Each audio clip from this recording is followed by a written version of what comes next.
कोकणात फिरायला निघालेल्या पुण्यातील भैरवनाथ नगर, उत्तम नगर येथील 6 तरुणांवर काळाने घाला घातला आहे। चालकाचे नियंत्रण सुटल्याने गाडी खोल दरीत कोसळली आहे, ज्यात सर्वांचा मृत्यू झाल्याची बाब समोर आली आहे। दरीतून मृतदेह बाहेर काढण्यात आले आहेत।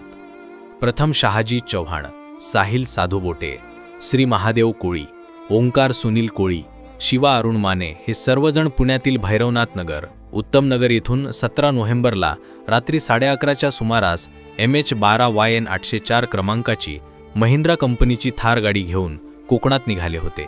पण 3 दिवसांपासून त्यांचा संपर्क होत नव्हता। सर्वांचे फोन बंद येत होते, त्यामुळे सर्वजण बेपत्ता असल्याने शहाजी विकास चव्हाण यांनी पुणे जिल्ह्यातील उत्तम नगर पोलीस ठाण्यात तक्रार नोंदवली होती। त्यानुसार पुणे पोलिसांनी रायगड पोलिसांना या सर्वांचा शोध घेण्यास सूचित केले होते। त्यानुसार रायगड पोलिसांनी बेपत्ता मुले आणि त्यांच्या महिंद्रा थार कंपनीच्या गाडीचा शोध सुरू केला होता। गुरुवारी सकाळी त्यांची गाडी तांभिणी घाटात एका खोल दरीत पडली असल्याचे आढळून आले। पोलिसांनी ड्रोन कॅमेऱ्याच्या मदतीने शोध घेतला असता या भीषण दुर्घटनेची माहिती समोर आली। चालकाचा वाहनावरील ताबा सुटल्याने गाडी संरक्षक कठडे तोडून खाली गेल्याचे प्राथमिक तपासात समोर आले आहे। घटनेची माहिती मिळताच पोलिसांनी स्थानिक बचाव पथकांना मदत व बचाव कार्यासाठी पाचारण केले।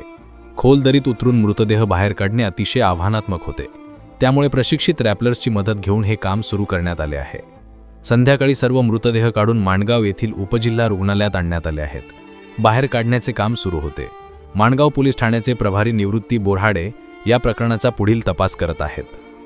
खोल दरीत दुर्घटना घडली असल्याने मृतदेह बाहेर काढणे आव्हानात्मक ठरत आहे। घनदाट झाडी आणि तीव्र उतार यामुळे बचाव कार्यात अडचणी येत होत्या, पण प्रशिक्षित बचाव पथकांच्या मदतीने सर्व मृतदेह काढण्याचे काम करण्यात आल्याची माहिती पोलीस अधीक्षक आंचल दलार यांनी दिली।